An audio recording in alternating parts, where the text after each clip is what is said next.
જ્યારે રાજજીના શૃંગાર જોયા ત્યારે થયું કે આપશ્રીએ પ્રભુશ્રીને વિવિધ શ્રૃંગાર તેમજ વિવિધ સેવાના મનોરથો કરી જે લાડ લડાવો છો અને તે લાડ લડાવવા આપણે સૌએ ખાસ હિંડોળા સમયે કલ્યાણરાયજીમાં જવું જોઈએ.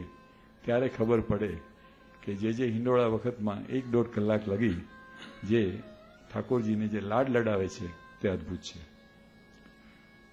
આપશ્રીની વિદ્વતા, રસમય પ્રવચન શૈલી, વાણોની મધુરતા એ ગયા વખતના આપણા મુંબઈ ખાતેના પ્રસંગમાં કૃષ્ણ જ કૃષ્ણ વખતે જે આપે અમને સુંદર રીતે આકર્ષ્યા હતા તે હજી ભૂલાય એમ નથી.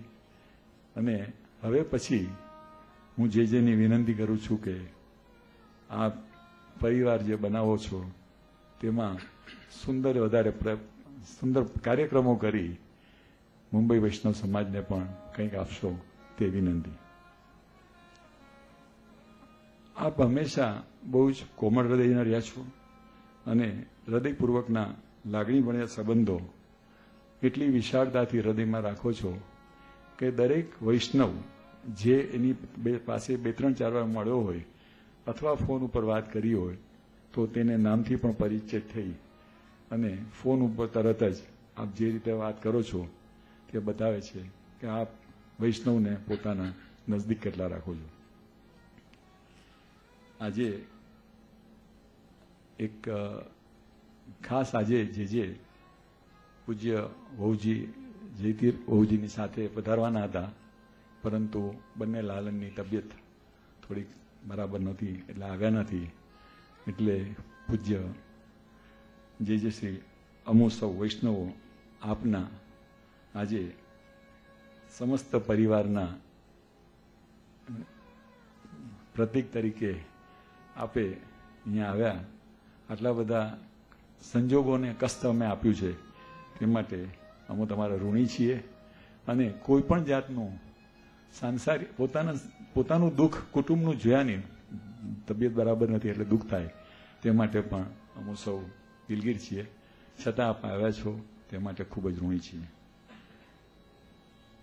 આજના આ આત્મીય સત્સંગ સમારોહમાં આપ શ્રી બિરાજમાન છો ત્યારે અમારા પ્રેરક, આપને જે અમારા પ્રેરક, માર્ગદર્શક અને પૃષ્ટિ પરિવારના અધ્યક્ષ તરીકે આપ શ્રીના ચરણોમાં અમો સૌ પરિવારના સભ્યો નમન કરી સર્વે વૈષ્ણવો વતી આપ શ્રીનું અભિવાદન, સન્માન અને સ્વાગત કરી હું આપની રજા લઉં છું.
अज्ञानतिमिरान्धस्य ज्ञानाञ्जनशलाकया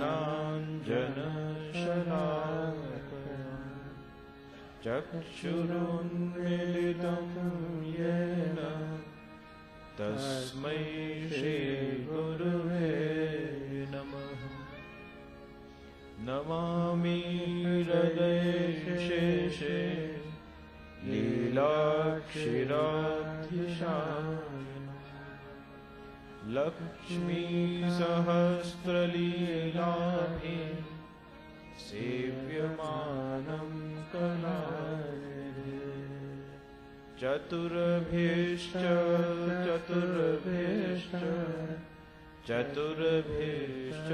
त्रिभिस्तथा षड्भिर्विराजतेयोऽसौ पञ्चधारदये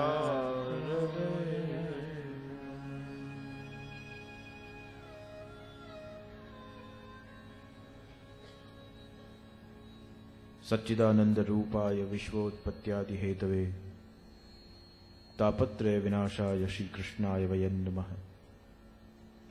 भक्तौघ कल्पतरुतुल्यमतीव कान्तं तालाङ्कबन्धुमुखताम रसैकरूपम् तैलङ्गतल्लज्जमनल्पतरप्रतापम् इल्लम्मगारुतनयं कलयामि चित्ते।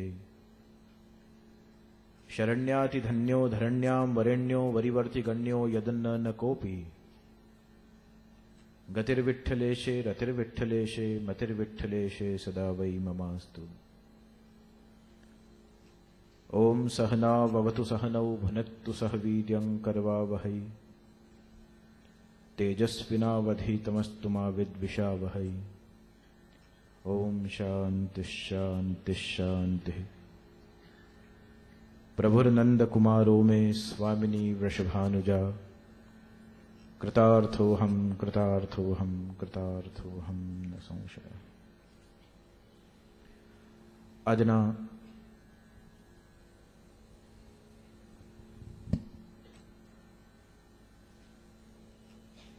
પુષ્ટિ પરિવાર ના પ્રથમ આત્મીય સત્સંગ સમારોહમાં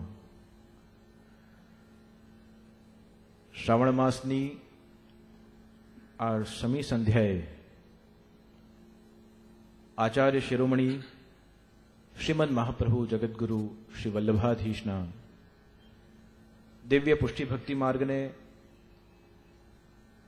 જાણવા અને માણવા આપણે સૌ એકત્રિત થયા છીએ। પૂર્વમાં પુષ્ટિ પરિવાર મુંબઈના માધ્યમથી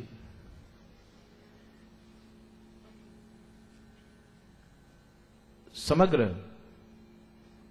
પરિચયાત્મક ભૂમિકા પરમ ભગવદીય મુરબ્બી શ્રી સુરેન્દ્રભાઈએ આપણને સૌને આપી છે।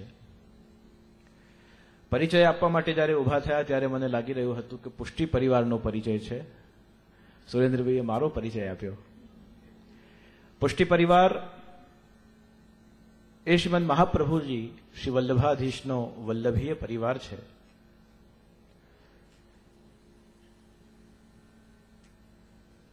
કોઈ પણ જીવનના લક્ષ્યને પામવા માટે બે કિનારાની વચ્ચે એ સ્રોત પ્રવાહિત થવો જરૂરી છે અને ભક્તિનો આ સ્રોત, ભક્તિની આ સરિતા શ્રીમદ મહાપ્રભુ શ્રી વલ્લભાધીશે બે કિનારાઓની વચ્ચે સતત પ્રવાહિત કરવા માટે આપણને અવસર પ્રદાન કર્યો છે।